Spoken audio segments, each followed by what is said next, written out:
Calvary ప్రతిధ్వని ఇది క్రీస్తు యేసు ప్రేమధ్వని ఇది జగతిలో మ్రోగే సిలువధ్వని పిలుచుచున్నది ప్రతి వారిని వినుమా విశ్వసించుమా.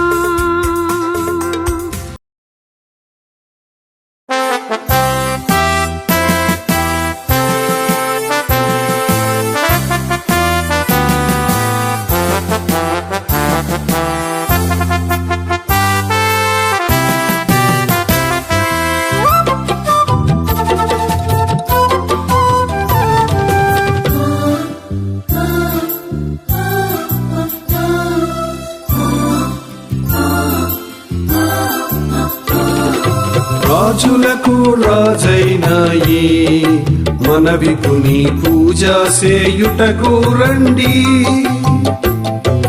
రాజులకు రాజైన ఈ మన విపుని పూజ సేయుటకు రండి.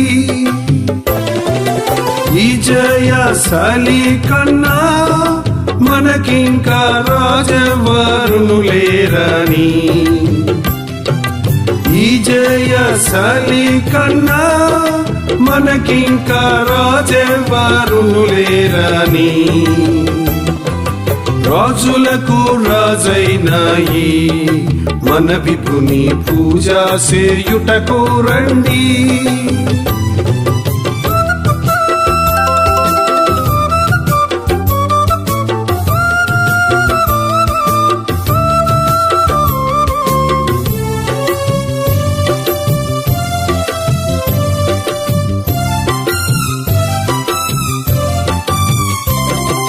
కరుణగల సోదరుండై ఈయన ధరణికే తెంచేనయ్యా. కరుణగల సోదరుండై ఈయన ధరణికే తెంచేనయ్యా. స్థిరముగా నమ్ముకొనినా మన కొసగు పరలోక రాజ్యమును, స్థిరముగా నమ్ముకొనినా మన కొసగు పరలోక రాజ్యమును. రాజులకు రాజైన ఈ మన విపుని పూజ సేయుటకు రండి.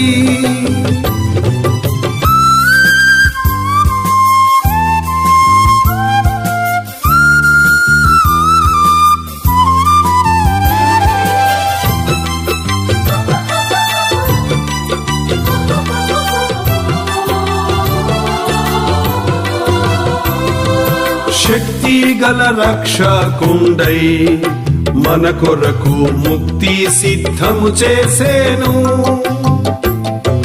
శక్తి గల రక్షకుండై మన కొరకు ముక్తి సిద్ధము చేసేను. భక్తితో ప్రార్థించినా మన కొసగు రక్తితో నా ముక్తిని, భక్తితో ప్రార్థించినా మన కొసకు రక్తితో నా ముక్తిని. రాజులకు రాజైన ఈ మన విపుని పూజ సేయుటకు రండి.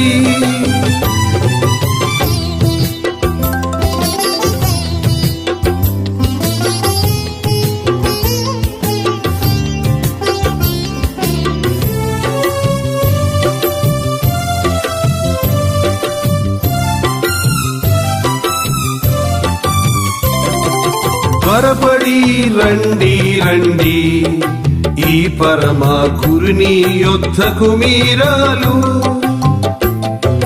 త్వరపడి రండి రండి ఈ పరమ గురుని యొద్దకు మీరాలు. దరికి చేరిన వారిని ఈ ప్రభువు తరుమాడెన్నడు దూరము.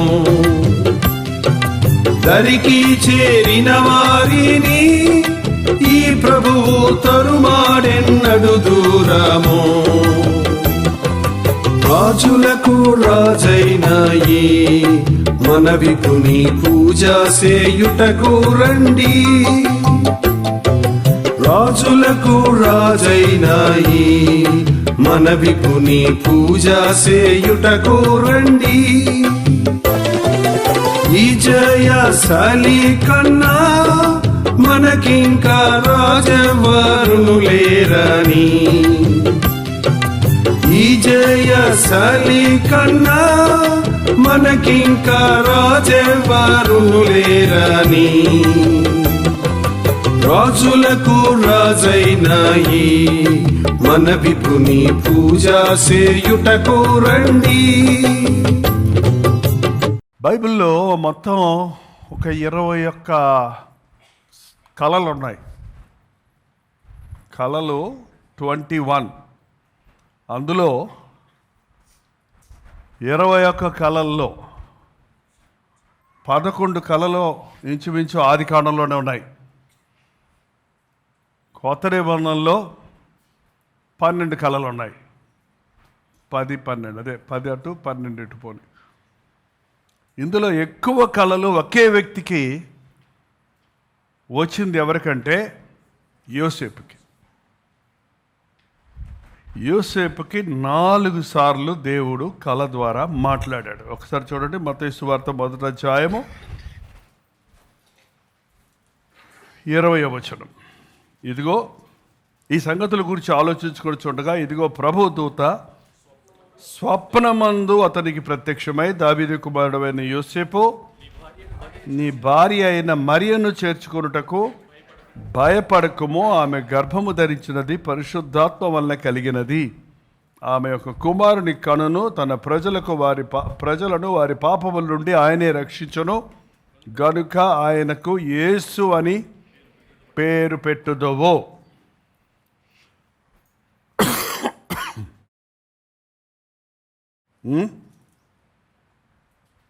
క్లియర్గా మనకు వస్తుంటాయి కళ్ళు. తల ఉండదు, తోక ఉండదు. మన కళలు గుర్తే ఉండవు చాలామందికి. ఆ యొక్క ఎవరికంటే కళ మర్చిపోయారు? కళ కూడా నువ్వే చెప్పు, లేదా చంపేస్తానన్నాడే ఎవరండి అయినా. అలాగే మన కళలు మనకి గుర్తుండవు. దేవుడు చాలాసార్లు మాట్లాడుతుంటాడు, కానీ మనకు అసలే మన హృదయం సరిగా లేకపోతే దేవుని దర్శనాలు కానీ, దర్శనాలు 86 ఉన్నాయి బైబిల్లో. మొత్తం దర్శనాలు ఇంచుమించు 86 దర్శనాలు ఉన్నాయి. దర్శనాలు వేరు, కళలు వేరు. సాధారణంగా దర్శనాలు నమ్ముతారు, కళలు నమ్మరు. నమ్మకం ఉన్నోళ్ళు కళలే చాలు. కాబట్టి యోసేపుతో దేవుడు ఈ యోసేపు కానీ ఆ యోసేపు కానీ, ఆ యోసేపు ఎవరు? పాత నిబంధనలో యోసేపుతో చిన్నప్పుడే కళలతో మాట్లాడాడు 2 సార్లు. ఒక టీనేజర్గా దేవుని చిత్తాన్ని, దేవుని ప్రణాళికను కలగన్నాడు, నమ్మాడు వాటిని. దాని నెరవేర్పు ఇయర్స్ టుగెదర్, సంవత్సరాలు పట్టింది అవి నెరవేరడానికి తన జీవితంలో. కానీ ఆ కళలు నెరవేరని. ఇక్కడ యోసేపుతో స్పష్టంగా కళలో దేవుని దూత చెప్పిన చాలా ప్రాముఖ్యమైన విషయం, దావీదు కుమారుడైన యోసేపు, నీ భార్య అయిన మరియను చేర్చుకొనుటకు భయపడకు, ఆమె గర్భము ధరించినది పరిశుద్ధాత్మ వలన కలిగినది. ఆమెకు కుమారుని కనును, తన ప్రజలను వారి పాపముల నుండి ఆయనే రక్షించును, ఆయనకు యేసు అని పేరు పెట్టుదువు. కళలన్నీ నమ్మం మనం. అందులో ఇలాంటి ముఖ్యమైన ఒక విషయం అది. ఆ రోజుల్లో యూదుల వివాహాలు ఎలా జరుగుతాయంటే, అబ్బాయిలు అమ్మాయిలు ఇవాళలాగా ప్రేమించుకోవటం, ఎన్నుకోవటం, వాళ్ళని పోయి పేరెంట్స్కి చెప్పటం, లేకపోతే చెప్పకుండానే పోవటం, ఇది కాదు పద్ధతి. తల్లిదండ్రులే మాట్లాడుకుంటారు, అసలు పిల్లలకు చెప్పరు. వాళ్ళకి పెళ్లి చేసుకునే వాళ్ళకి చెప్పరు ఆ విషయం. తల్లిదండ్రులు అన్నీ మాట్లాడుకొని పెద్దలు నిర్ణయించి తర్వాత ఒకేసారి చెప్పటం ప్రధానం జరుగుతుంది. ఎంగేజ్మెంట్ ప్రధానం జరిగిన తర్వాత ఇద్దరిని ప్రధానానికి పిలుస్తారో అప్పుడే మాట్లాడుకుంటారేమో. ఒకవేళ వాళ్ళిద్దరూ ఒకసారి మాట్లాడుకుంటారో మరి లేకపోతే ఎదురు కూర్చోబెడతారో మనం ఒకసారి వెనక్కి వెళ్ళి చూద్దాం, అప్పుడు పుడితే అర్థమవుద్ది. లేకపోతే బాగా దాన్ని అన్వేషణ చేస్తే బైబిల్ పండితుల్లాగా దాన్ని గ్రహించుకుంటాం. కానీ ఒక ముఖ్యమైన విషయం ఏంటంటే ప్రధానమైన తర్వాత వారు ఎవరింటికి వాళ్ళు వెళ్ళిపోవాలి. అబ్బాయి ఇంటికి అబ్బాయి వెళ్ళిపోవాలి, అమ్మాయి ఇంటికి ఆ అమ్మాయి ఇంటికి వెళ్ళిపోవాలి. 1 సంవత్సరం కనిపెట్టాలి. ఎంతకాలం?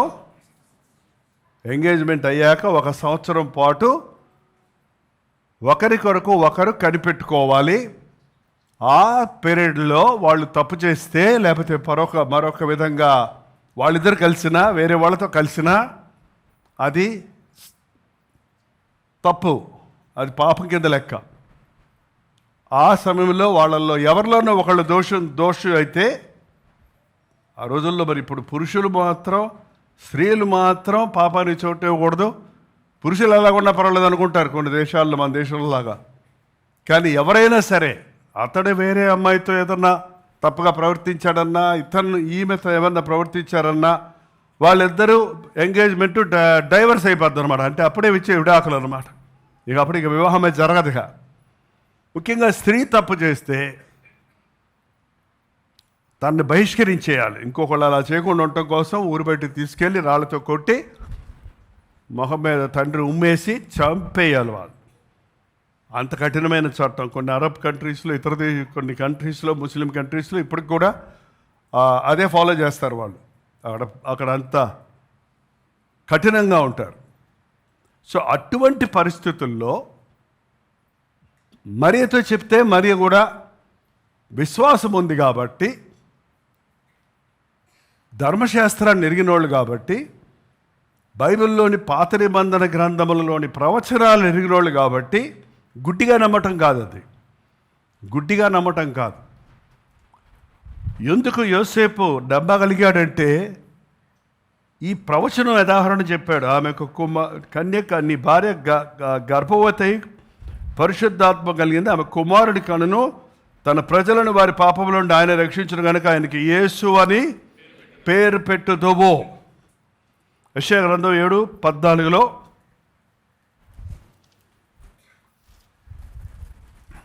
యెషయా గ్రంథము. కాబట్టి ప్రభు తానే ఒక సూచన చూపును, ఆలకించుడి. కన్యక గర్భవతి అయి కుమారుని కని అతనికి ఇమ్మానుయేల్ అని పేరు పెట్టును. ఇమ్మానుయేల్ అంటే దేవుడు మనకు తోడు. 22వ వచనం కూడా చూస్తే యేసుని పేరు పెట్టును. ఇదిగో కన్యక గర్భవతి అయి 22:1-22 మత్తయి చదవండి, గట్టిగా చదవండి.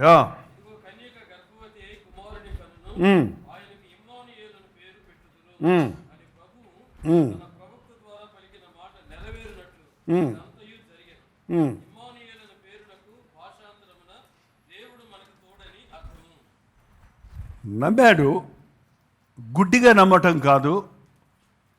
దేవుని నిర్ణయాలను, దేవుని తలంపులను, దేవుని ప్రవచనాలను, దేవుని యొక్క విషయాలను ఎరిగిన యోసేపు మరి ఎదురు ప్రశ్న వేయకుండా, చాలామంది విధేయులు అవుతామండి, కానీ మనకి క్లారిఫికేషన్ కావాలి. మనం ప్రశ్నలు అడుగుతాం, అన్నిటికీ మనకు సరైన బదులు దొరికితే అప్పుడు లోబడతాం. కానీ అస్సలు మారు మాట్లాడకుండా, ఎదిరించి ఒక్క ప్రశ్న కూడా అడగకుండా, ఒక సందేహం కూడా లేకుండా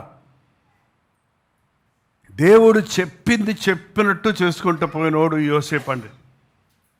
ఎంతగా వెతికి పట్టుకున్నాడో చూడండి. దేవుడు తన కార్యాలు చేయడానికి, తన మనసులో ఉన్న ఆలోచనలు నెరవేర్చడానికి ఇటువంటి మనుషులు కావాలి.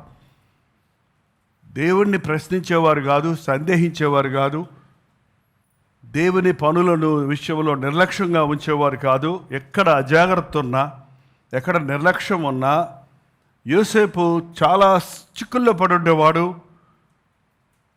ప్రభు విషయంలో పొరపాటులు చేస్తుంటే దిద్దుకోలేని స్థితిలో ఉండుండేవాడు. ఒక్క మాట కూడా మాట్లాడలేదు. మీరు చూడండి, ఇప్పుడు కాసేపు ఉంటే సాయంకాలం మన పిల్లలు ప్రభు జనన విధానాన్ని గురించి గొల్లలు అందరూ వస్తారు చూద్దాం. అందరికీ మాటలు ఉంటాయి. యోసేపు మాత్రం కర్ర పెట్టుకొని నిలబడతాడు అంతే. మా డైలాగులు రాని వాళ్ళందరూ మోగాళ్ళం పెట్టవచ్చు అక్కడ. ఏం లేదు, ఆయన పని ఏం లేదు, పట్టుకొని నిలబడతాడు. ఒక్క డైలాగ్ కూడా లేదు, ఒక్క మాట కూడా లేదు. మరీ కన్నా ఉంటుంది. గొల్లలుగా ఉంటాయి, అందరికీ ఉన్నాయి, కానీ ఒక్క మాట మాట్లాడు. సింపుల్గా ఒబే అంతే.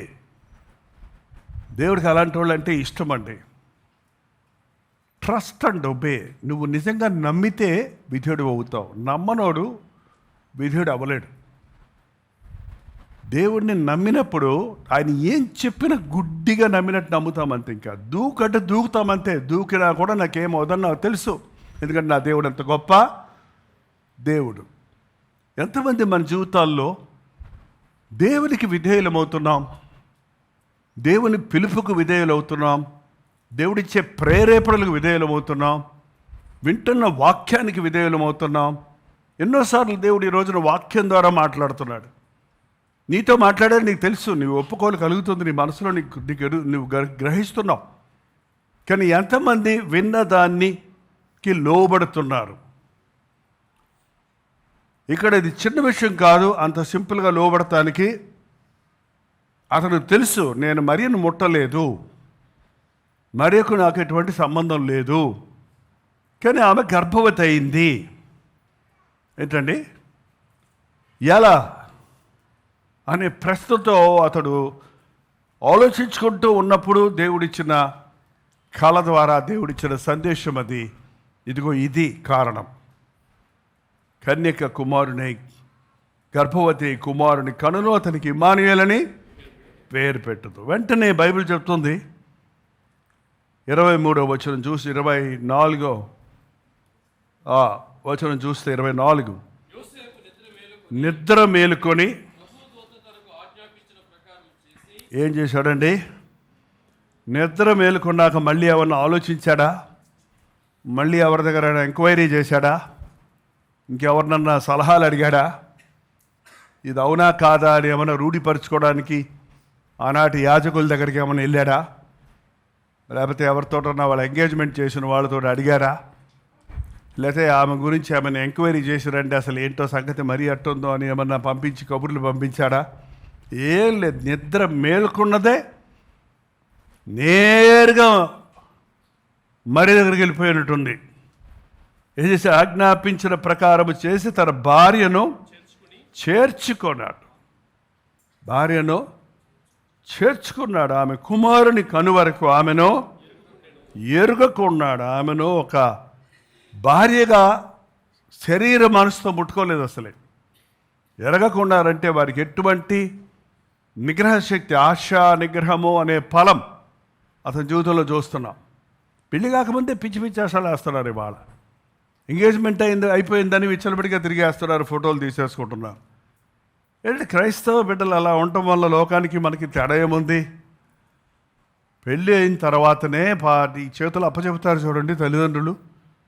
తల్లిదండ్రులు వచ్చి ఒకరికొకరిని అప్పచెబుతారు చూసారా? ఆ తర్వాత నీ భార్య చెయ్యి పట్టుకో, నీ భర్త చెయ్యి పట్టుకో, ఆ తర్వాత వదిలిపెట్టకు, అది చచ్చే వరకు.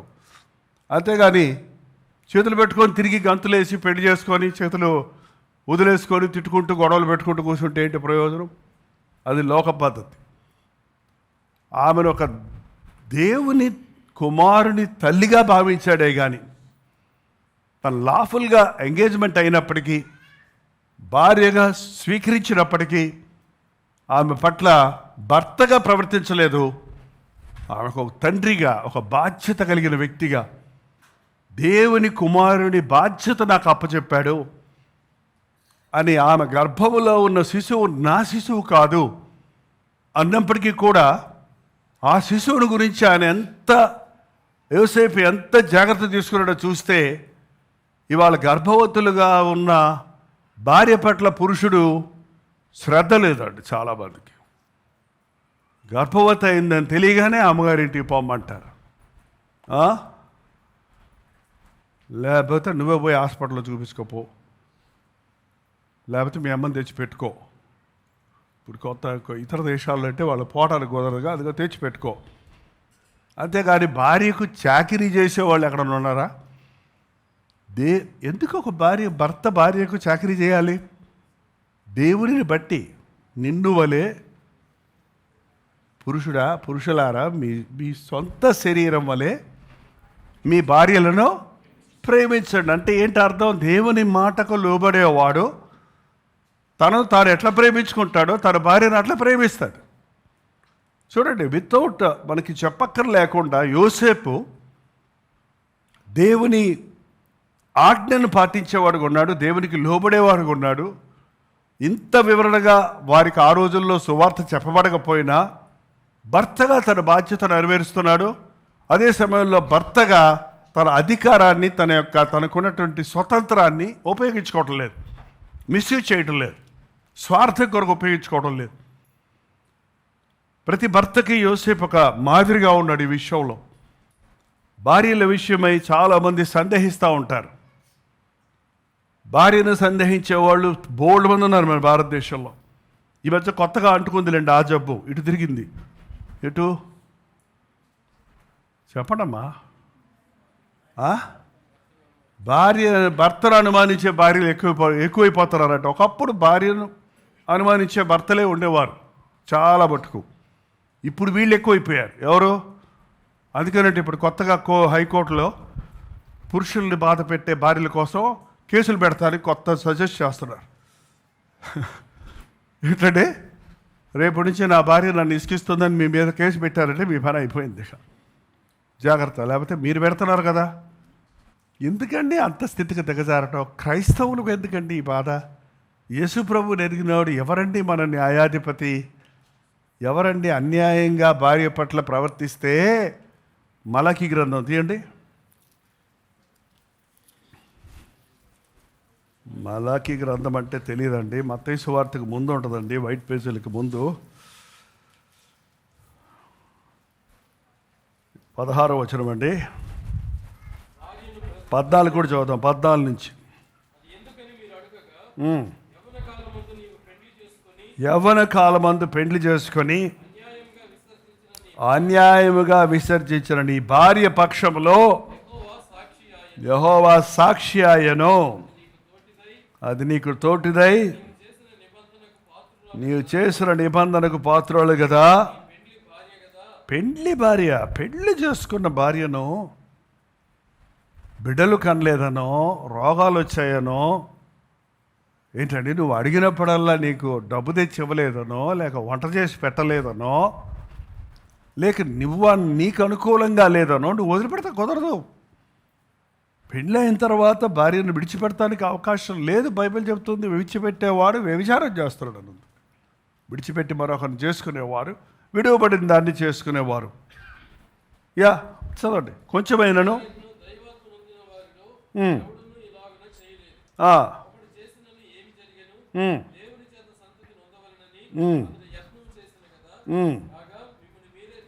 జాగ్రత్త చేసుకొని ఎవరమన పెండ్లి చేసుకున్న మీ భార్యల విషయంలో విశ్వాసఘాతకులుగా ఉండకుడి.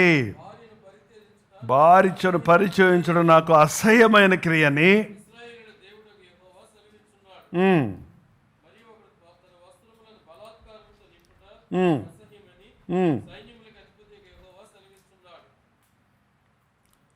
తను గర్భవతి అయింది అంటే నేను ఆమెను ముట్టలేదు, ఆమె ఎలా గర్భవతి అయింది, ఆమె ఏదో తప్పు చేస్తుంటుంది అని నేను వదిలిపెట్టేయాలి. ఆమె చెప్పేయాలి, కంప్లైంట్ అందరికీ కోర్టులోకి వెళ్ళటమంటే ఇప్పుడు బహిరంగ చెప్పేస్తే అందరికీ వాళ్ళే చూసుకుంటారు, వాళ్ళ పేరెంట్స్ చెప్పేస్తే చూసుకుంటారు. కానీ ఈయన నీతిమంతుడు కాబట్టి ఆమెను అవమానపరచనొల్లక ఏం చేయాలని అనుకున్నాడంటే రహస్యంగా మెదలకుండా ఊరుకుందాము అనుకున్నాడు. ఆమెను చంపేయటానికి వదిలిపెట్టక నాకు తెలియదు ఆమె నిజంగా దేవుని వల్ల అయిందా, దేవుడు చెప్పినట్టు జరిగిందా, లేక ఆమెలో తప్పు ఉందా. కాబట్టి పోనీలే ఎలాగోలా గర్భవతి అయిందని చేర్చుకుందాము అనుకోవచ్చు కదా. అది కుదురుద్ది కన్ఫర్మేషన్ లేకుండా నీతిమంతుడు మన దేవుడు నీతిమంతుడు అండి. నీతి ఎప్పుడు కూడా నిజాయితీగా ఉంటుంది. పూనీలే అందం, తప్పు తప్పే. అదే సమయంలో ప్రేమ అన్నిటినీ భరిస్తుంది, అన్నిటినీ సహిస్తుంది. ప్రేమతో చేర్చుకుందాం అనుకుంటే నీతి అడ్డొస్తుంది. ఏంటంటే యేసు ప్రభు నీతి న్యాయాలు కలిగిన దేవుడు. అందుకనే మనల్ని పాపం చేసినప్పుడు పోనీలే అని ఉంచేసుకోవచ్చు కదా. ఆదాము అవ్వల్ని ఎందుకు అల్లగొట్టేశాడు అక్కడి నుంచి? పరిశుద్ధుడైన దేవుడు అపవిత్రతను సహించలేడు. మరి అదే సమయంలో వారు నిశ్చయముగా చచ్చెదరు అన్నప్పుడు అప్పుడే చంపేసి ఉండొచ్చు కదా. చంపలేకపోయాడు ప్రేమ కలిగిన తండ్రి. కాబట్టి తను మన కొరకు ఈ లోకంలోనికి నరుడిగా వచ్చి మనకు రావాల్సిన శిక్షను తాను భరించి లాఫుల్గా చట్ట ప్రకారంగా మన రుణాన్ని తీర్చి మన పాపాన్ని భరించి మనల్ని ఇవాళ తన రాజ్య వారసులుగా చేసుకున్నాడు, మనల్ని స్వీకరించాడు. మనం అందుకనే ఎవరైనా క్రీస్తు యేసునందు ఉంటే వాడు నూతన సృష్టి, పాతవి గతించను, సమస్తమో కొత్తవాడు. కాబట్టి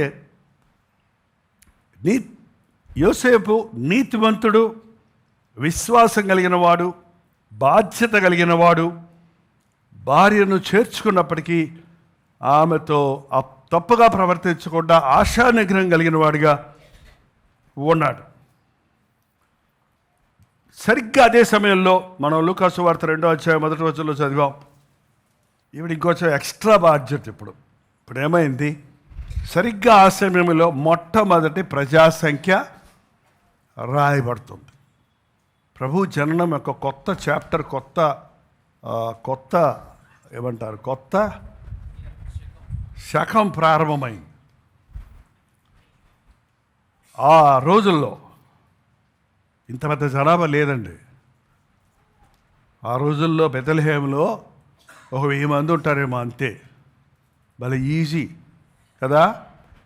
మన సంఘ సభ్యత్వము గత 6 నెలల నుంచి ముగించమంటే నేను అడిగినప్పుడు మాత్రం నాకు జవాబు వస్తుంటుంది. అన్నీ అయినాయి 146 మంది, ఇంకా ఇవ్వలేదు అంటున్నారు.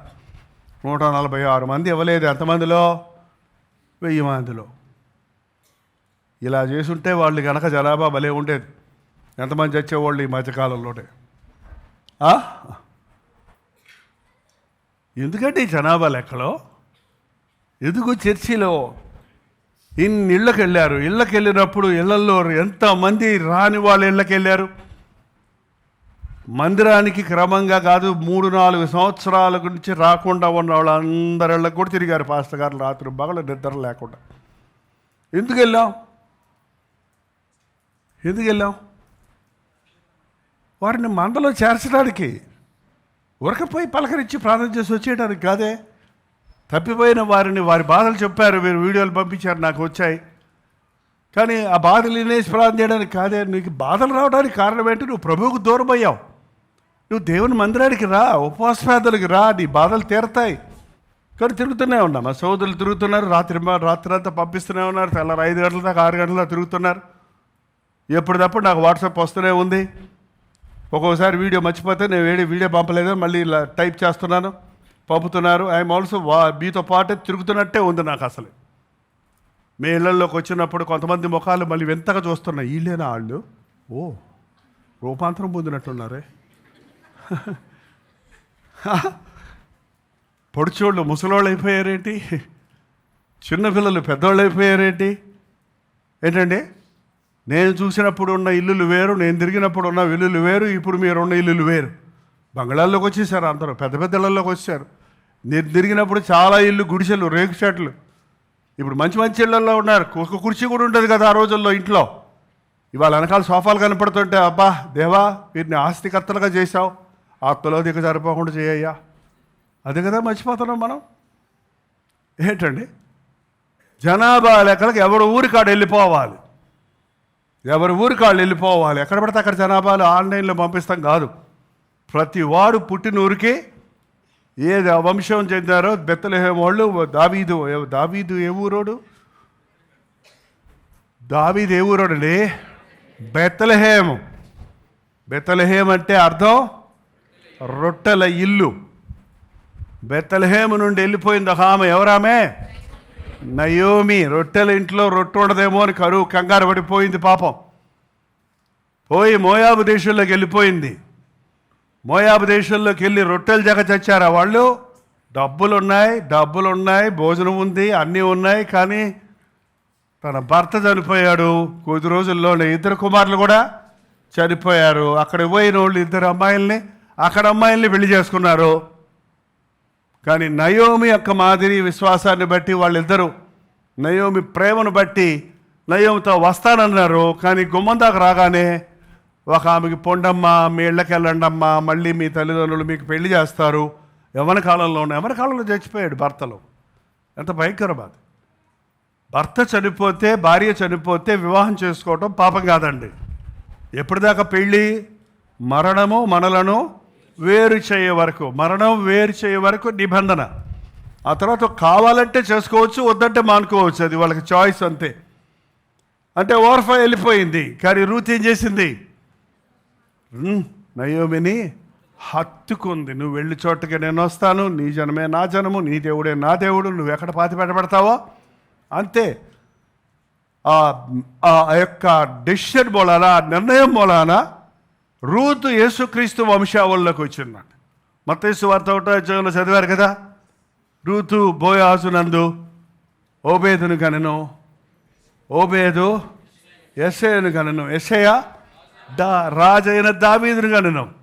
దావీదు కుమారుడిగా యేసుప్రభు వంశంలో నుంచి వచ్చాడు. తాను ఒక నిర్ణయం చేసింది. ఒక మోయాబురాలు, అన్నిరాలు, అసలు యూదా జనాంగంలో కలవకూడదు. కానీ విశ్వాసం ద్వారా ఆమె క్రీస్తు వంశావళిలోనికి వచ్చింది. మనం అన్యులమే మనందరం. కానీ విశ్వాసం ద్వారా ఇప్పుడు రాజులైన యాజక సమూహంలో చేరాం. దేవుని సొత్తైన ప్రజగా మారాం. అందుని బట్టి మనం కృతజ్ఞత కలిగి ఉండాలి. దేవుడు మనల్ని ఎన్నుకున్న దాన్ని బట్టి, ఆయన మన పట్ల చూపించిన ప్రేమను బట్టి మనం ఆయనకు నమ్మకస్తులుగా ఉండాలి. ఆ వంశావళిలో బెత్లెహేములో అక్కడుంది బెత్లెహేం. ఆ తర్వాత సౌలు అవిధేయుడైనప్పుడు యెషయను పిలిచి, యెషయ ప్రవక్తను పిలిచి, నువ్వు యెషయ ఇంటికి వెళ్ళి, సమూయేలు ప్రవక్తను పిలిచి, నువ్వు యెషయ ఇంటికి వెళ్ళు, అతని కుమారుల్లో ఒకటి నాకు అభిషేకించి. ఏ ఊరు వెళ్ళాడైనా? బెత్లెహేముకి వెళ్ళాడు. మళ్ళీ ఆ బెత్లెహేములో ఉన్న ఎంతోమంది ఉన్నారు, కానీ అందులో దావీదుని కోరుకున్నాడు. ఎందుకంటే అతడు చిన్నప్పటి నుంచి దేవుణ్ణి స్తుతించేవాడు, దేవుని యందు విశ్వాసం ఉంచినవాడు. అతనిలో ఒక యథార్థత ఉంది. అతనిలో దేవునికి ఇష్టమైన గుణాలు ఉన్నాయి. దేవుడు అతన్ని కోరుకున్నాడు. అహంకారులను ఆయన పక్కన పెడతాడు, దీనులను కోరుకుంటాడని భార్య పాట పాడినట్టు, కీర్తన పాడినట్లు దేవుడు దావీదును కోరుకున్నాడు. ఇప్పుడు ఆ దావీదు వంశంలో నుండి యోసేపుని కోరుకున్నాడు.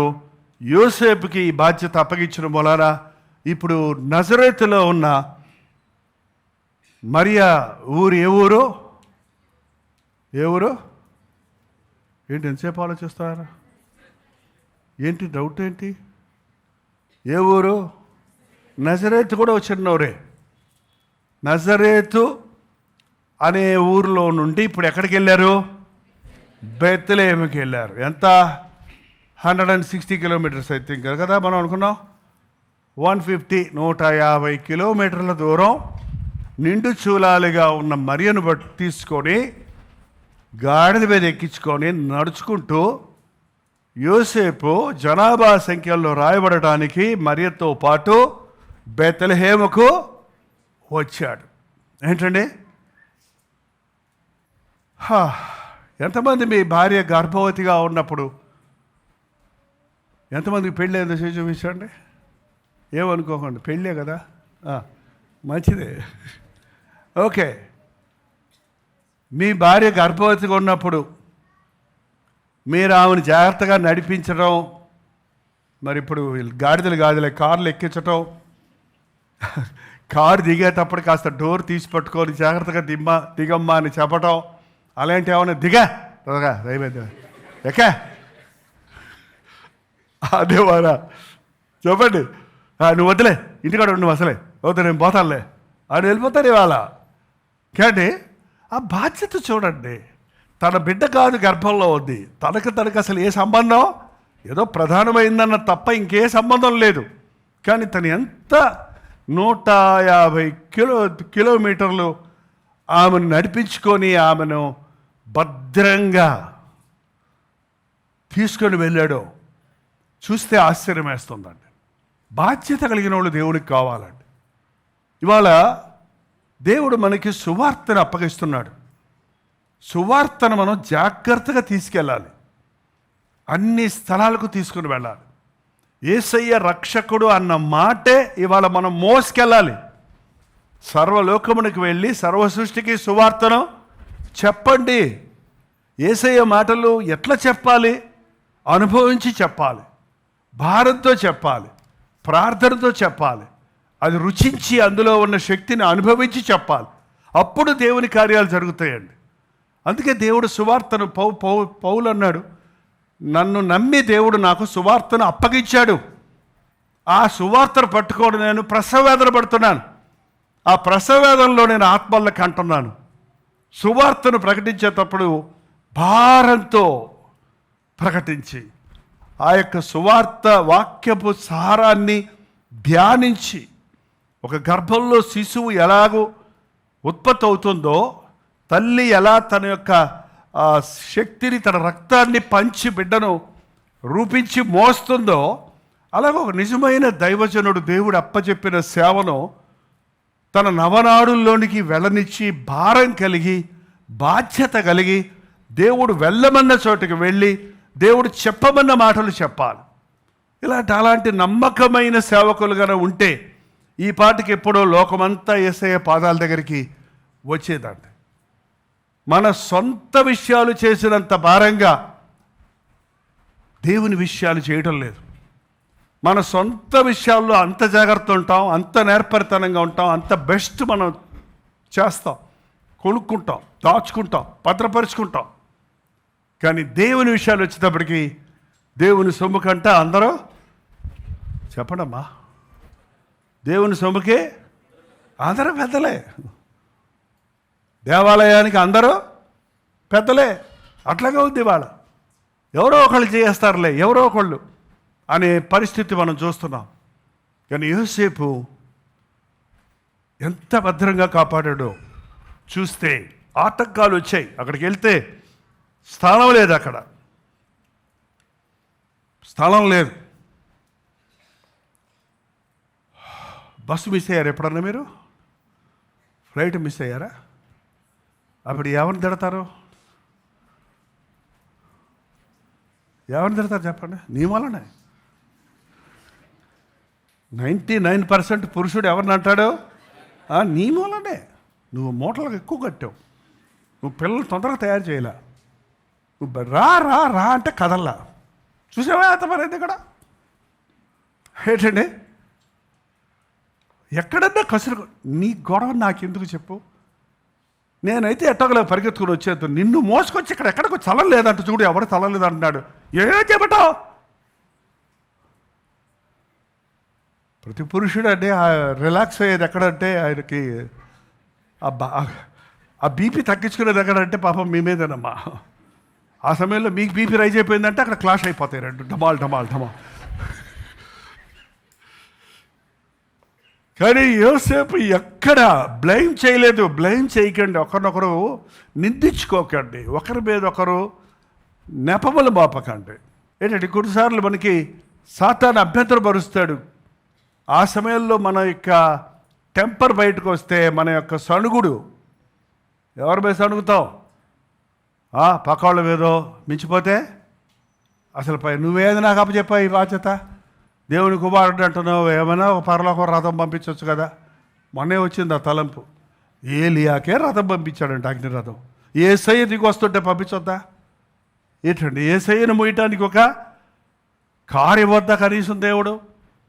కారు ఇస్తే ప్రభా సేవ చేస్తారు ప్రభా బాడగా. వ్యాన్ ఉంటే ప్రభా నీ సువార్త ప్రపంచం తిప్పేస్తాను ప్రభా. పాస్టర్ గారు ఇదే ప్రార్థన చేస్తున్నారు. ఇవ్వ చర్చ్ ఉంటే ప్రభా ఆత్మలన్నీ నీకే నాయన. చర్చిలో విషయం అది సగమే లేదు. 10 ఆత్మలు కూడా సంపాదించుకోవాలి, చర్చి కావాలి. అప్పుడే భలే చిత్రంగా ఉంది నాకు. సేవ చేద్దాం అనుకుంటున్నామండి, చర్చ్ ఉంటే అంటాడు ఒక ఆయన వచ్చి. చర్చ్ ఉంటే సేవ చేయటం ఏంటారు బాబు, ముందు ఆత్మల్ని సంపాదించావు, నువ్వు కన్నబిడ్డలు సంపాదించుకో, 10 మంది చాలు కనీసం, అప్పుడు నీకు చర్చ్ ఇస్తాడు, దాన్ని 100 మందిని చేసుకో, 100 హెడ్స్ దేవుడు దీవిస్తాడు. ఇవాళ మొత్తం అందరికీ అన్ని కంఫర్ట్స్ కావాలండి. నాకు ఒక ఆప్షన్ వచ్చింది, అలాగే మీకు వ్యాన్ ఇస్తాను, ట్రాక్స్ ఇస్తాను, స్టాఫ్ ఇస్తాను, మీరు అన్ని ఊర్లు విలేజెస్కి వెళ్ళి సేవ చేయాలని ఆశ ఉంది అన్నారు కదా, వెళ్ళండి అన్నాడు ఒక ఆయన. జీతం ఇస్తాను. నాకు విశ్వాసంతో దేవుడు వెళ్ళమన్న చోటికి వెళ్ళాలి. వ్యాన్తో కాదు సేవ చేసేది, హృదయం భారం ఉండాలి. ఏంటండి, అట్లాగే త్యాగంతో ఈ సేవ చేసుకుంటూ వెళ్తున్నాం. చాలాసార్లు క్వశ్చన్స్ ఉంటాయి, యోసేపుకి రాలేదు కానీ నాకు వస్తాయండి. యోసేపు వచ్చిన ఆలోచించుకొనుచుండగా అని ఉంది బైబిల్లో. He also got some negative thoughts, కొంచెం సస్పెన్సివ్ థాట్స్, బట్ వాటిని చెరపట్టాడు, వాటిని ప్రభువుకి అప్పచెప్పాడు. ఆ తలంపుల్ని ప్రభు తలంపులతో నింపుకొని ఆగకుండా సాగాడు. ఎక్కడా బ్రేకప్ అయిపోలేదు అతను. ఇంటింటికి ఎన్నేళ్ళు తిరిగాడో మరి, ఎక్కడ చోట్లేదు. చివరికి ఆమె ప్రసవదనాలు సంపూర్ణమైపోయింది. ఒక నర్సు లేదు, ఒక మంత్రసాన్ లేదు, ఒక హాస్పిటల్ లేదు, ఒక ఇంజెక్షన్ లేదు, ఒక ట్యాబ్లెట్ లేదు. ఫస్ట్ ప్రెగ్నెన్సీ తెలుసు స్త్రీలకి ఎంత కఠినంగా ఉంటుంది, కష్టంగా ఉంటుంది. ఇప్పుడైతే అందరికీ సిజరన్ చేసేస్తున్నారు మాట్లాడితే, ప్రసవ వేదన తెలియట్లా. ఎంతగా తను ఒక తల్లిగా, యోసేపు తల్లిగా మరి ఒక సహాయం చేశాడు. ఆమె కంటున్నప్పుడు ఆమెతో పాటు ఆ శ్రమలో వేదన, ప్రసవ వేదనతో ఆ బిడ్డను కనినప్పుడు పొత్తిగుడ్డల్లో చుట్టి, సత్రములో వారికి స్థలము లేనందున 7వ వచనంలో ఆయనను పశువుల తొట్టెలో ఉయ్యాలేదు. ఏంటండి, పశువుల తొట్టిలో గడ్డి మేసే తొట్టిలో గడ్డి ఉంటుంది చూడండి, అక్కడ వెచ్చగా ఉంటుంది కొంచెం. అందుకని పొత్తి గుడ్డలు అంటే పాత గుడ్డలు, కొత్త గుడ్డలు కాదు. యూజ్ చేసిన గుడ్డలను ఏమంటారంటే పొత్తి గుడ్డలు అంటారు. వాటిల్లో చుట్టి ఆయన్ని పరుండ పెట్టినప్పుడు నాకైతే అనుమానం వచ్చి ఉండేది, నిజంగా ఆయన దేవుని కుమారుడనా? దేవుని కుమారుడు అయితే ఇదే ఇట్లా పశువులు గడ్డి మేసే తొట్టులో నా పరుకుండ పెడతాడు ఏంటంటే? ఒక కొత్త గుడ్డ ఇస్తారు కదా మన ఇంట్లో, పిల్లలు పుట్టారంటే ఎవరిని వస్తారమ్మా, తెల్లారితేమకి 4-5 జతలు వచ్చేస్తాయి కదా. వైట్ ఏవో డ్రెస్సులు ఉంటాయి చూడండి, నేనే కొనుక్కెళ్ళా, చాలా మా పిల్లలు నేనే కొనుక్కెళ్ళా. నేను కొనుక్కెళ్ళేటోడికి ఆల్రెడీ కొనేసారని చెప్పేది నా భార్య ఒక్కోసారి. ఏంటంటే చాలా వచ్చేస్తాయి, కానీ ఏసైకి ఎవ్వరో ఏమీ లేదు. ఎంత పోరాటం తట్టుకున్నాడో కానీ అనుమానం రాలేదు, అవిశ్వాసానికి చోటు ఇవ్వలేదు. వాళ్ళ అనుమానం తీర్చడానికే నేను అనుకుంటా గొల్లలు వెళ్ళారు అక్కడికి. గొల్లల్ని ఎందుకు పంపించాడు దేవుడు అంటే, వాళ్ళు వచ్చి చెప్పారు. ఏమని చెప్పారు? ఆ మాట చూడండి, 18వ వచనం, 19వ వచనం.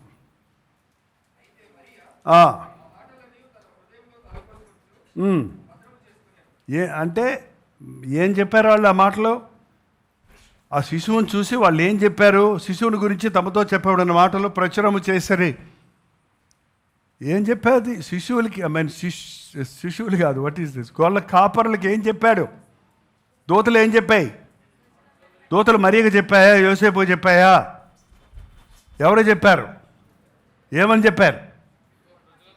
ఇదిగో ప్రజలందరికీ కలుగుబోవు మహా సంతోషకరమైన సువార్తమానము నేడు మీకు తెలియజేయుచున్నాను. దావీదు పట్టణమందు నేడు రక్షకుడు మీ కొరకు పుట్టి ఉన్నాడు, ఈయన ప్రభువు అయిన క్రీస్తు. దూతలు వచ్చి మాకు చెప్పలే అన్నప్పుడు ఆ మాటలు విన్న యోసేపు నమ్మాడు. మరి అయితే ఆ మాటలు హృదయంలో భద్రపరుచుకుంది. మొదటి కళ దేవుడు తన మరియ విషయంలో తనకు చెప్పాడు. ఇప్పుడు లూకా సువార్త, మత్తయి సువార్తలోకి వెళ్దాం. 2వ అధ్యాయం మత్తయి సువార్త చదివారు కదా.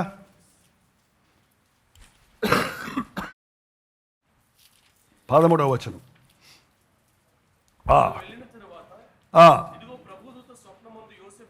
మళ్ళీ వచ్చారు, ఇంకొకరు కూడా వచ్చారుగా కన్ఫర్మేషన్కి. ఎవరు వాళ్ళు? జ్ఞానుల విషయంలోకి వస్తే ముగ్గురు జ్ఞానులు వచ్చారు అనుకుంటున్నారు. కాదండి. ఎందుకంటే వారు 3 సాంబ్రాణి బంగారము సాంబ్రాణి బోళం తెచ్చారు కాబట్టి ముగ్గురు అనుకుంటున్నారు. ముగ్గురు కాదు, చాలామంది జ్ఞానులు చాలా దూరం నుంచి వారు ప్రయాణమే వచ్చారు. కొంతమంది వెనక్కి వెళ్ళిపోయిన వాళ్ళు ఉన్నారట. కొంతమంది యేసుప్రభు ఒక ఆయన అయితే సిలువలో వేలాడుతున్నప్పుడు ఆ జ్ఞాని ఎత్తుకుంటూ అప్పుడు వచ్చాడంటండి. ఎప్పటికి వచ్చాడు? ఖచ్చితంగా కలవరి చర్చల్లో అంటాళ్ళు అయి ఉంటారు. కొంతమంది ఆమెరుడుతో మనకు వస్తుంటారు, అన్ని చర్చల్లో ఉంటారులేండి ఇలాంటి వాళ్ళు, ఒక బ్యాచ్. కానీ మన సంఘంలో సమయాన్ని పాటించడం చాలా ప్రాముఖ్యం అన్నది మనం గుర్తించాలి. ఎస్, ముగ్గురు వచ్చారు, ఆయన సాగిలపడి ఆయన్ని పూజించారు. సాంబ్రాణి బంగారము బోళము, బంగారము సాంబ్రాణి బోళము బంగారం ఆయన రాజు అనటానికి గుర్తుగా, సాంబ్రాణి ఆయన యొక్క శిలువ మరణాన్ని తాను హరించుకుపోతూ మన నిమిత్తమై తాను మరణించాడని, తాను సిలువలో ప్రాణం రక్తాన్ని ధారపోసి మనల్ని కొన్నాడనడానికి ఆయన శ్రమకు, అంతేకాదు ఆయన జీవితం దేవునికి తండ్రికి సువాసన కలుగజేసేదిగా ఉంది. సాంబ్రాణి, ఎంతమంది ఇళ్లలో సాంబ్రాణి వెలిగిస్తున్నారండి ఇప్పుడు? అసలు సాంబ్రాణి అంటే తెలుసా?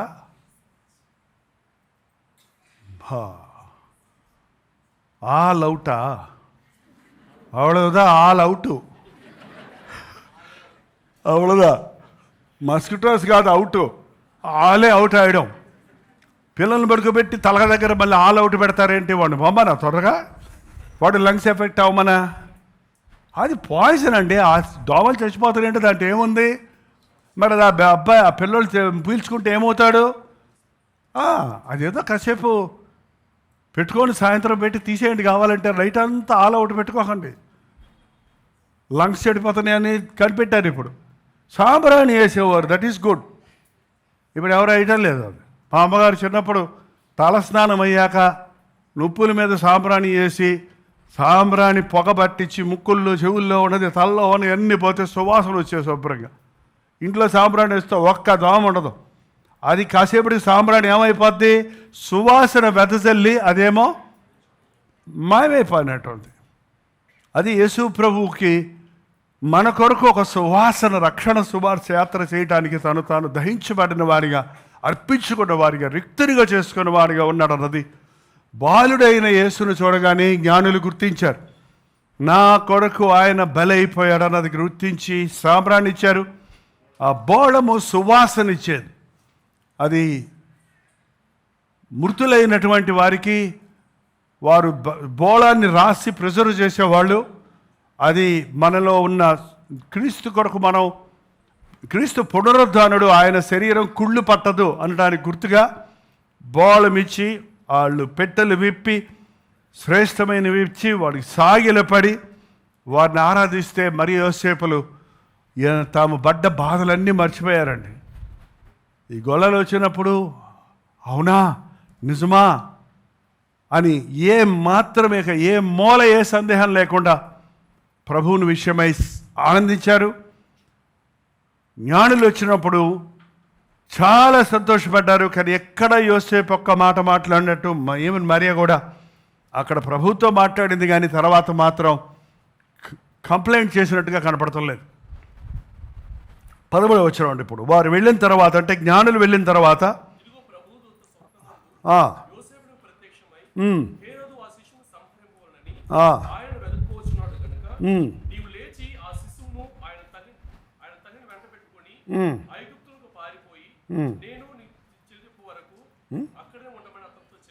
మింగేస్తావేంటి ఒక మాట తెలియజెప్పు వరకు. నువ్వు ఆ హైరోజు గాడు ఎంత టక్కరవాడో చూడండి. ఏం చెప్పాడండి హైరోజు? చూడండి ఒకసారి వెనక్కెళ్ళండి. రహస్యంగా పిలిచి 6వ వచనం, అంతటా హేరోదు జ్ఞానులను రహస్యంగా పిలిపించి ఆ నక్షత్రం కనబడిన కాలం వారి చేత పరిష్కారంగా తెలుసుకొని మీరు వెళ్ళి జాగ్రత్తగా విచారించి తెలుసుకొనగానే నేనును వచ్చి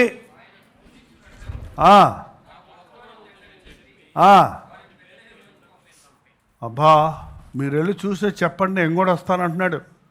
చంపడానికా పూజిస్తానికా? పాపం జ్ఞానులకేం తెలుసు, నిజమే అనుకున్నారేమో. ఏంటండి బలి చిత్రంగా ఉందండి. 2 మైళ్ళ దూరంలో ఉంది యెరూషలేముకు బెత్లెహేం, పక్కనే ఉంది. రాజుగారు తలంచుకుంటే రథం కట్టుకొని పోయి ఉండొచ్చు, లేకపోతే ఎంక్వైరీ చేయాలంటే చేసి ఉండొచ్చు. వాళ్ళు చెప్పారు క్లియర్గా, బెత్లెహేములో పుడతాడు. మీకాలో ఏం చెప్పాడంటే బెత్లెహేములో పుడతా, యోదయ దేశం బెత్లెహేమ 5వ వచనము, యోదయ దేశం బెత్లెహేమ నీవు యోధా ప్రధానులు ఎంత మాత్రం అల్పమైన దానివి కావు. ఇశ్రాయేలును నా ప్రజలను పరిపాలించే అధిపతి నీలో నుండి వచ్చును. యేసు ప్రభు జననం ప్రవచనాలతో నెరవేరింది, కానీ అది తాత్కాలికంగా లేకపోతే ఆటోమేటిక్గా జరిగింది కాదు. ఎక్కడంటే అది మీకా చదవండి, 5:2 చదవండి. బెత్లెహేమ ఎఫ్రాత యోదా వారి కుటుంబంలో నీవు స్వల్పమైన దానివి మైనను నా కొరకు ఇశ్రాయేలులను ఏలబోవాడు నీలో నుండి వచ్చును. 700 సంవత్సరాలకు పూర్వమే ఈ ప్రవచనం ప్రవచించబడింది. ఇది ఆయన దగ్గర ఉన్న శాస్త్రులను పిలిచినప్పుడు రాజు ఎంక్వైరీ చేశాడు. రాజుగారు అందరినీ పెట్టుకున్నాడు అక్కడ. యూదా యాజకుల్ని, రాజు కదా, పాస్టర్ గారిని పిలిచి ప్రార్థన చేసుకుంటారు ఇప్పుడు రాజులు కూడా, అధికారులు కూడా. ఏంటంటే అలా పక్కన పెట్టుకుంటారు, వాళ్ళు కావాలి, మీ బ్లెస్సింగ్స్ కావాలి మాకు అంటారు. చూడండి, ఎలక్షన్కి వెళ్తేప్పుడు అందరూ వచ్చి ప్రార్థన చేసుకుంటారు, రాజకీయవేత్తలు అందరూ కూడా. ఏంటండి చెప్పినప్పుడు వెళ్ళొచ్చు కదా, కనీసం ఒకటిదే ఆయన్ని చంపడం కోసం అని చెప్పితే ప్రభువు ఎవరు చెప్పారు ప్రభుకి ఈ సంగతి? ఏ రోజు చంపాలనుకుంటున్నాడు, రహస్యంగా చెప్పింది, రాజమందిరంలో రహస్యంగా చెప్పుకున్న మాట దేవుడికి ఎవరు చెప్పాడు? మొన్నే కదండి ఒక మాట చెప్పాము, మొన్న ఇక్కడైనా చేశాను. ఎలీషా విషయంలో ఎక్కడ ఆ రాజు ఇక్కడ అనుకుంటుంది, అక్కడికి వెళ్ళిపోతుంది, ఇశ్రాయేల్ రాజు తెలిసిపోతుంది. ఎవడో ఉన్నాడు రా మన సీక్రెట్స్ అన్నీ తెస్తున్నాడు, ఎవడో లేమో. నువ్వు ఇక్కడ అనుకున్న మాటలు ఎలీషా అక్కడ దేవుడు రాజుకు గౌరవిస్తున్నాడు. ఏంటంటే తన సేవకుల దగ్గర దేవుని రహస్యం ఉంటుంది. కానీ ఇక్కడ దేవుడు డైరెక్ట్గా మాట్లాడాడు. ఆ రోజుల్లో ఇంకా న్యూ టెస్ట్మెంట్లో ప్రవక్తలు లేరు. అక్కడ నేరుగా చెప్పాడు, మీరు రాజు చంపాలనుకుంటున్నాడు కాబట్టి నీవు ఆయన శిశువును తల్లిని వెంట పెట్టుకొని ఐగుప్తుకు పారిపో. ఏం దేవుడు నువ్వు పారిపోమంటావేంటి? నాకేం పారిపోవాల్సిన కర్మే పట్టింది. కొంతమంది పారిపోవటం, ఎందుకు పారిపోవాలి? దేవుడు నాకు తోడుకున్నాడు, నేను ఇక్కడే ఉంటా. ఏంటంటే కొన్నిసార్లు పారిపోవాలండి, మనం దక్కోవాలి. దక్కున్నాడు చాలాసార్లు. పౌలు పారిపోయాడు ఊరి నుంచి ఊరికి. వాళ్ళు చంపన దేశం అంటే గంపలా కూర్చోబెట్టి దింపారంట అటుపక్క. అంత కర్మేం పట్టింది ఒక దైవ సేవకుడికి? నేను తట్టాను, వాడు చచ్చిపోతాడు. కుదరదు. తగ్గించుకోవటం, విధేయులం అవ్వటం, దేవుడు చెప్పే మాటలు నీకు ఇష్టం లేకపోయినా పారిపో అన్నప్పుడు ఈగో అడ్డురాదండి ఎవరికైనా. ఎంత అహంకారం ఉంటుంది, ఎంత స్వార్థం ఉంటుంది. కానీ బిడ్డను తీసుకొని ఎక్కడికి పోమంటాడు ఇప్పుడు? ఇదే పని నాకు. నజరేతు నుంచేమో బెత్లెహేం పోమన్నావు, ఇప్పుడు బెత్లెహేం నుంచి నేను ఐగుప్తు పోమంటున్నావు. టికెట్కి డబ్బులే రిజర్వేషన్ చేసావా? ఏంటండి ఎవరున్నారు అక్కడ? మాకు ఎవరు తెలియదు, ఐగుప్తులు ఎవరు తెలియదు. ఐగుప్తులు ఎవరు తెలుసు? ఐగుప్తులో నుంచి ఇశ్రాయేల్ని బయటికి రప్పించు, నన్ను పోమంటావేంటి అక్కడికి? ఈయన నన్న చేయొచ్చు తర్కించేవాడైతే. దేవుడు ఏది చెప్పినా కరెక్ట్గా చెప్తాడండి. దేవుడు చెప్పే కొన్నిసార్లు మనకు అర్థం కావు. అర్థం కాకపోయినా దేవుడు చెప్పిన మాటకు మనం లోబడితే అద్భుతాలు చూస్తాం.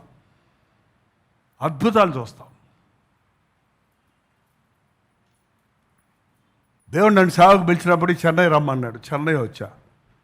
ఇక్కడి నుంచి నన్ను కారుమడై అని ఊరికి పొమ్మన్నాడు. తమిళనాడు. ఏం చేస్తావాడు పోయి? అక్కడి నుంచి నీలగిరి కొండలే పోమన్నాడు.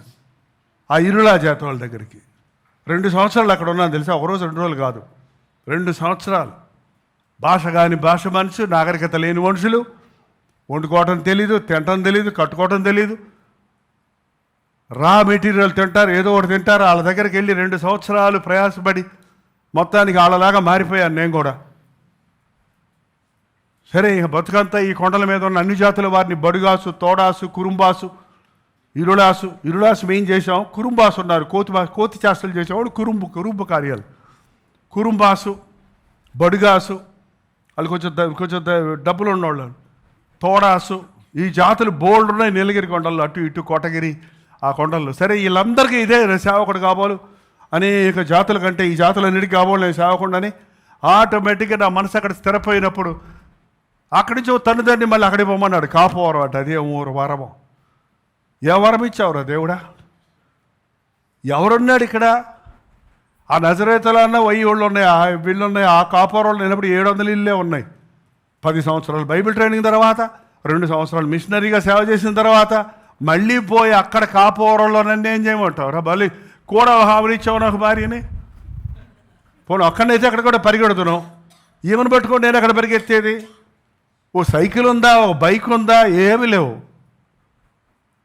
మీకు తెలియదు, అర్థం కావట్లేదు నా సంగతి. మీకు చాలామంది తెలియదు, కొత్తగా వచ్చే వాళ్ళకి.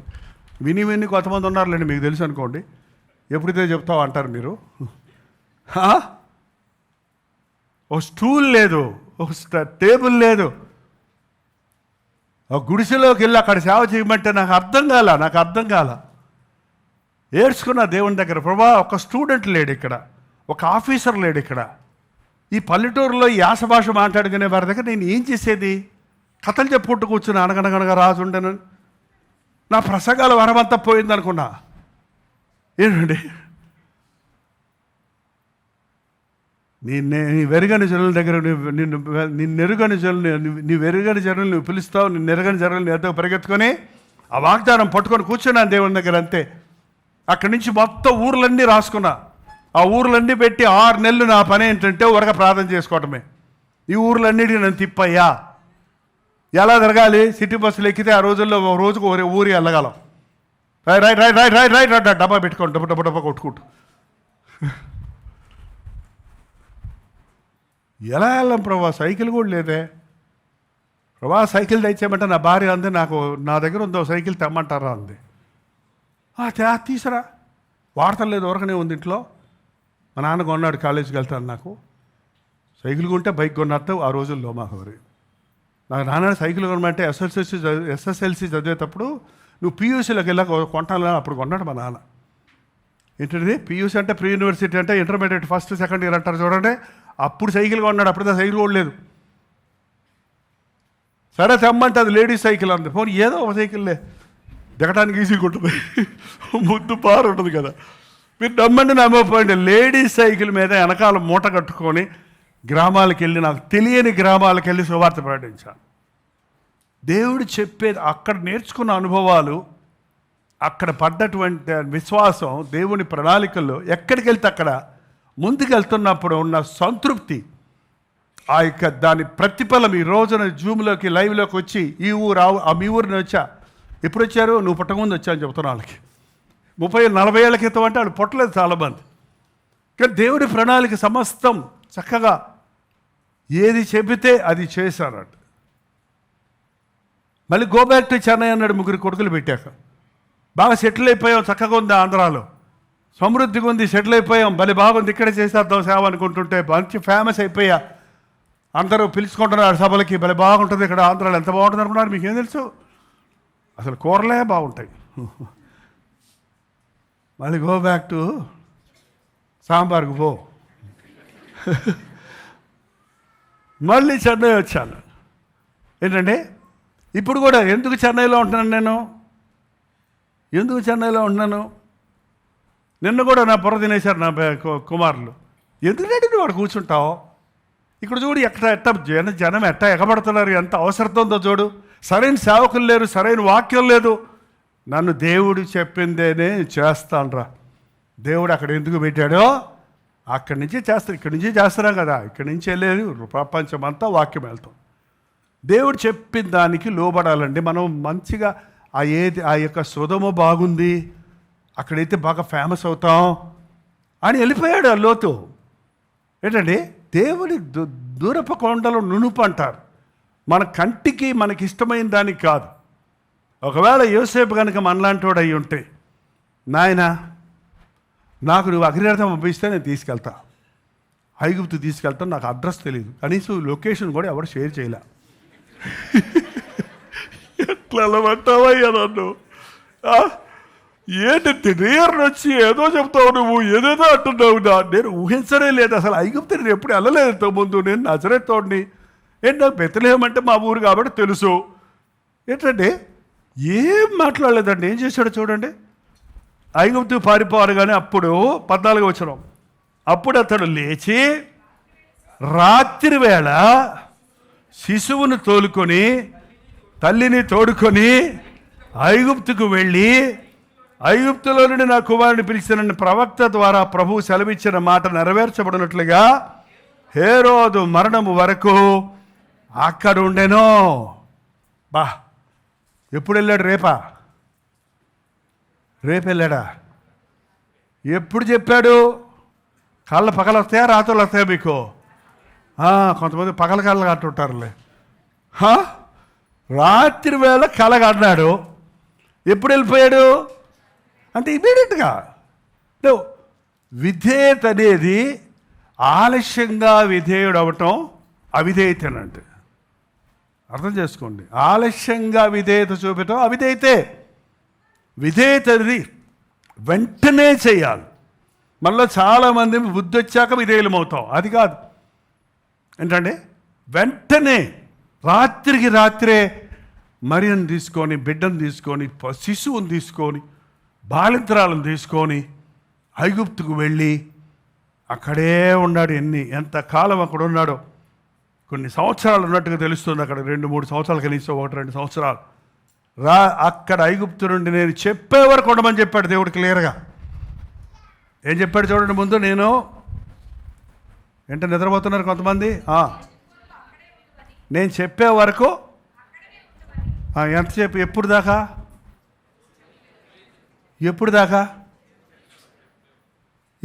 చెప్పు.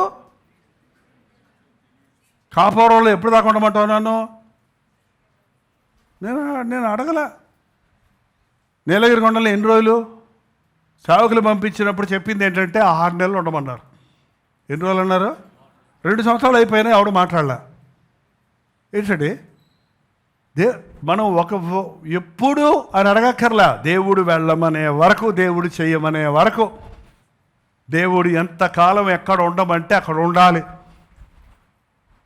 కల్వరి చర్చిలో మీటింగ్ ఎప్పుడు ప్రారంభిస్తామో చెబుతున్నాం. ఈ మధ్య ముగింపు చెబుతాం లేదు.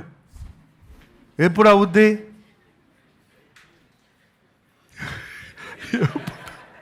ఎప్పుడు అవుతుందండి?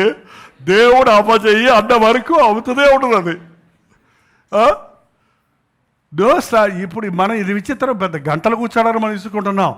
జాన్ వెస్లీ, ఫిన్నీ ఆ రోజుల్లో మీటింగ్స్ పెట్టినప్పుడు వాళ్ళ స్టార్టింగ్ మీటింగ్ చెప్తారు.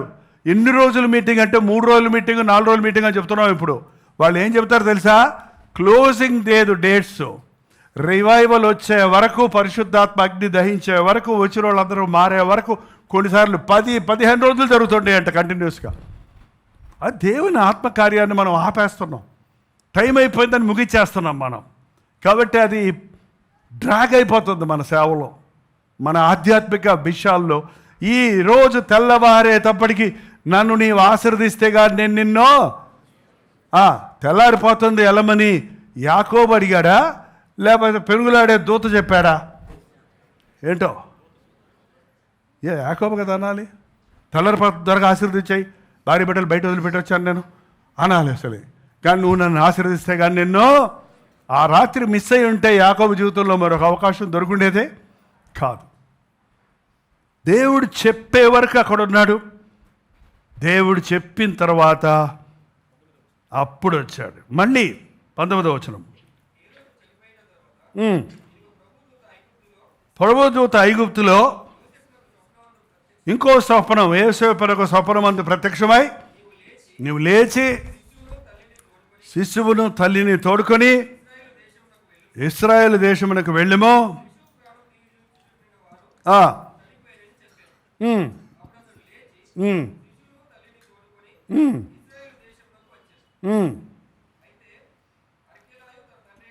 చాలు. మళ్ళీ ఏం చెప్పాడు? అసలు కళలతోనే మాట్లాడుతున్నాడు ఆయనతోటి. కళలో మళ్ళీ రెట్టించి అడగడం లేదు. ఇక ఇట్స్ ఓన్లీ వన్ వే. తర్కించడం కానీ, వాదించడం కానీ, సందేహాలు తీర్చుకోవడం కానీ లేదు. సింపుల్గా ఒబే అయిపోతున్నాడు అంతే.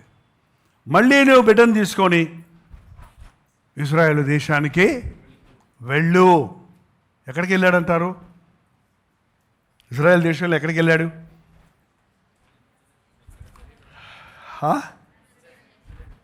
ఎక్కడికి వెళ్ళాడు? బెత్లెహేంకి వెళ్ళలేదు. ఇప్పుడు ఎక్కడికి వెళ్ళాడు? నజరేతుకి వెళ్ళాడు. ఎక్కడ పెరిగాడు యేసు ప్రభు? నజరేతులో పెరిగాడు. అందుకే ఆయనకి నజరేడైన యేసు అనే పేరు అందరికి ఉంటుంది ఆ రోజుల్లో. జాషువా ఓల్డ్ టెస్ట్మెంట్లో అది యేసు అనేది. అందుకే ఇప్పుడు అందరు కూడా యావే అనమంటున్నారు. కాబట్టి ఆ యొక్క స్పెసిఫిక్గా యేసు ప్రభుడు గురించి చెప్పడానికి నజరేయుడైన యేసు అని పెట్టారు. నజరేతులో ఉన్నప్పటికీ వాడుక చొప్పున ఆయన అన్ని పండగలకి దేవాలయానికి వెళ్ళేవారు. నజరేతు నుండి యెరూషలేముకు వెళ్ళేవారు. కానీ యేసు ప్రభు 30 సంవత్సరాల వరకు పెరిగింది నజరేతులోనే. ఆ యోసేపు ఎప్పుడు మరణించాడో మనకి బైబిల్లో చెప్పలేదు. కొంతమంది కొన్ని పండితులు కొన్ని అభిప్రాయాలు వెల్లడి చేస్తారు. నేను అనుకుంటున్నాను, యోసేపు తన బాధ్యత ముగించే వరకు దేవుడు అతన్ని వాడుకున్నాడు. ఆ తర్వాత అతన్ని ఎక్కడ సమాధి కట్టి తనకి రాయి మీద వేసి యోసేపు సమాధి మీద యేసుప్రభు తండ్రి అని రాయలేదండి. ఇంకా అంటే కొంతమందిని దేవుడు అలా వాడుకుంటాడు. You will fade out. Maybe he's there somewhere, but అతనికి ప్రామినెన్స్ లేదు. ప్రామినెన్స్ ఎంతవరకు? యేసు ప్రభుని పెంచి పెద్ద చేసే బాధ్యత యోసేపుకి అప్పచెప్పాడు. ఈ రోజున మనకు దేవుడు అప్పగించింది యేసయ్య సువార్త. యేసు నామాన్ని మనకిచ్చాడు. యేసు యొక్క సువార్తను మనకిచ్చాడు. మనం ఆ సువార్తను భద్రపరచాలి, విస్తరింపజేయాలి. దేవుడు చెప్పినట్టు చేస్తూ ఆయనను అనేకులకు మనం అందించాలి. దాని విషయంలో మనం అందరం కలిసి ప్రయాసపడాలి. సువార్త సేవలో పాలుపంపులు పొందుతున్న వారందరూ నేను చెప్పేది ఏంటంటే, నేను ఎప్పుడు ఆశపడేది, మీకు చెప్తుండేది ఏంటంటే, సువార్త సేవ చేసేది ఒక పాస్టరో 10 మంది పాస్టర్లు కాదు. ప్రతి క్రీస్తు రక్తములో కడగబడిన ప్రతి వ్యక్తిని కూడా దేవుడు ఒక ఉద్దేశంతో పిలిచాడు. మారు మనసు పొందమని పిలిచాడు. మారు మనసు పొందిన ప్రతి ఒక్కరిని దేవుడు తన యొక్క పని కొరకు నిర్ణయించుకున్నాడు. ఆయన శరీరంలో అవయవాల్లాగా సంఘం ఉంది. సంఘం అనే మాట ఒక గుంపుకు సంబంధించింది కాదండి. క్రీస్తు రక్తములో కడగబడిన ప్రతి విశ్వాసిని దేవుడు వాడుకోవాలని ఆశిస్తున్నాడు. ఆయన సువార్తను ప్రకటించే పనిలో మనందరికీ కొన్ని బాధ్యతలు ఇచ్చాడు. మన బాధ్యతలు మనం నెరవేరిస్తే, మనకు అర్థం కాకపోయినా, మనకి ఇష్టం లేకపోయినా, మనకు కష్టమైనా, దేవుడు చెప్పినట్టు చేసిన మనిషిని దేవుడు నూరంతలుగా దీవిస్తాడు. వాటి దీవెనలు మనకి దేవుడు ఇచ్చిన గాక. లేచి నిలబడి ప్రార్థన చేసుకుందాం.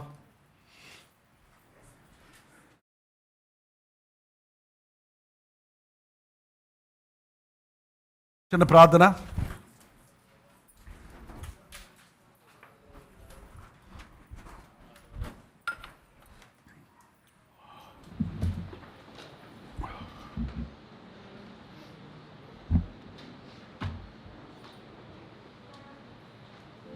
యోసేపుతో కలలతో మాట్లాడావు. నాతో మాట్లాడయ్యా, నీ వాక్యం ద్వారా మాట్లాడయ్యా, నీ స్వరము ద్వారా మాట్లాడయ్యా. మారు మాట్లాడకుండా నీ మాటకు లోబడతాడయ్యా. నువ్వు చెప్పినట్టు చేస్తానయ్యా. నీ చిత్తమే నా పట్ల జరగాలని నిన్ను మహిమపరిచే జీవితం నాకు దయచేయి. ప్రతి ఒక్కరు ప్రార్థన చేద్దాం. యేసయ్య సువార్త మనకు అప్పగించబడింది.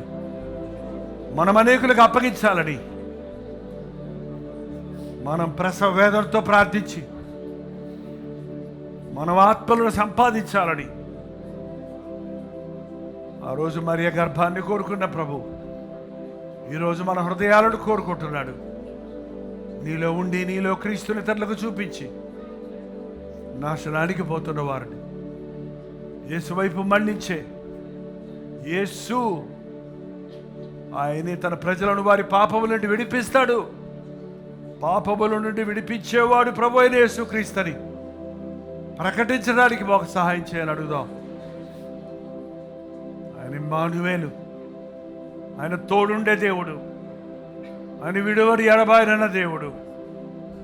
యేసుక్రీస్తు నా కొరకే ఈ లోకంలోనికి వచ్చి నన్ను బతికించాడు, నన్ను వెలిగించాడు, నన్ను దీవించాడు, నన్ను ఆశీర్వదించాడు.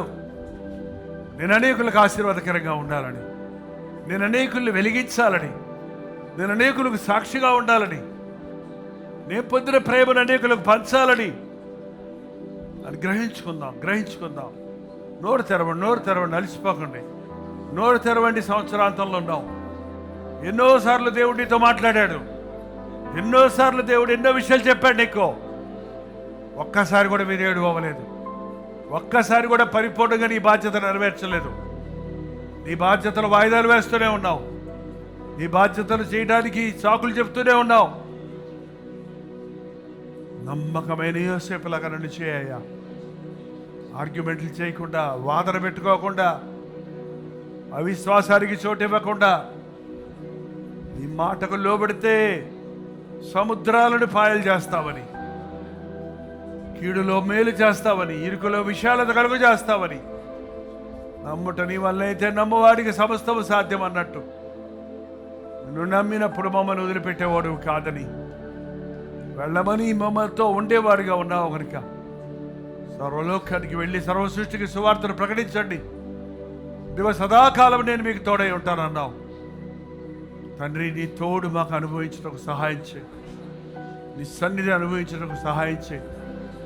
ప్రతి ఒక్కరు నోరు తెరిచి ఒక్క మాటైనా దేవునితో చెప్పండి. ఏమన్నా దేవుని మాట వింటున్నావా? ఏమైనా దేవుని కొరకు ఏదైనా చేయాలని ఆశ ఉందా? ఈ ముందున్న సంవత్సరంలోనైనా ప్రభు చిత్తం నీ పట్ల జరగాలని ఈ సంవత్సరాంతంలో కోరుకుంటున్నావా? అప్పగించుకో దేవుణ్ణి. నీ చిత్తమే ప్రభు నా పట్ల జరిగించు. నీ మాట చెప్పున నాకు జరగనేమో. నీ మాటలు వింటానయ్యా. నీకు ఎదురు చెప్పకుండా నీ మాటలకు లోబడతానని ప్రభుత్వం చెబుతాం. పరిశుద్ధుడా, ప్రేమగల తండ్రి, ఒక్కసారి ఈ రాత్రి మా వైపు చూడు నాయన. వాళ్ళు అనేకులు కోరుకున్నావయ్యా. ఆనాడు యోసేపును కోరుకున్నట్లు మమ్మల్ని అనేకులు కోరుకున్నావయ్యా. ఎవరిని ఎందుకు కోరుకున్నావో తెలియజేయ్యా. ఎవరికి ఏ పని అప్పచెప్పావో తెలియజేయ్యా.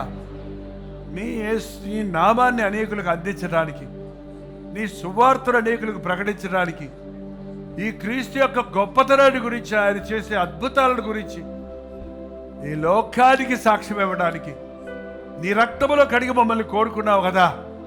నీ మాటకు లోబడుటకు సహాయం చేయ. నీ సువార్తను ప్రకటించడానికి సహాయం చేయ తండ్రి. సమయమందు అసమయమందు సువార్తను ప్రకటించే భారం మాకు దయచేయి. బతుకుంటే క్రీస్తే అనే ఆశ దయచేయి.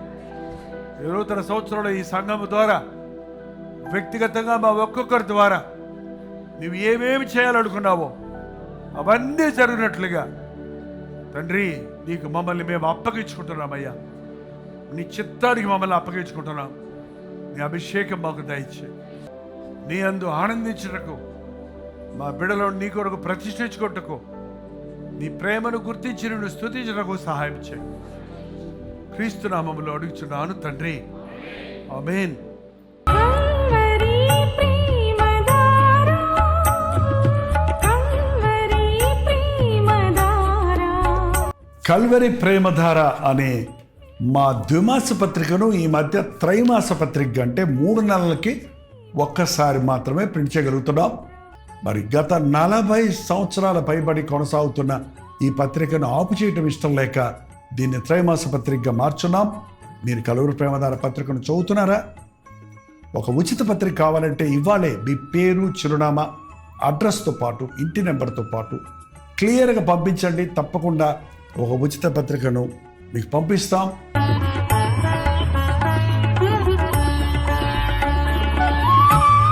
Calvary Premadhara, Calvary Premadhara, Calvary Premadhara, Calvary ప్రేమధారా.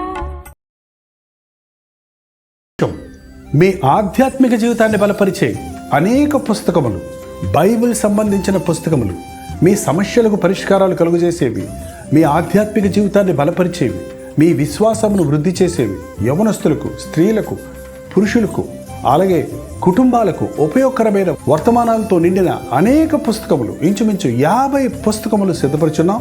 ఈ 50 పుస్తకాలు మీకు కావాలంటే ఇప్పుడే 08939393939 నెంబర్కి కాల్ చేసి తెలుసుకోనండి.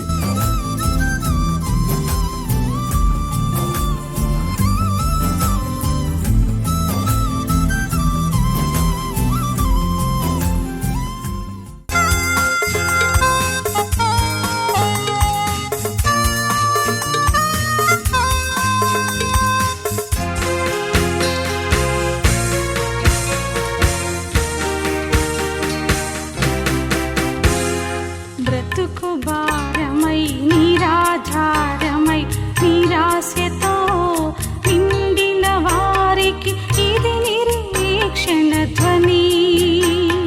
బ్రతుకు భారమై నిరాధారమై నిరాశతో నిండిన వారికి ఇది నిరీక్షణ ధ్వని.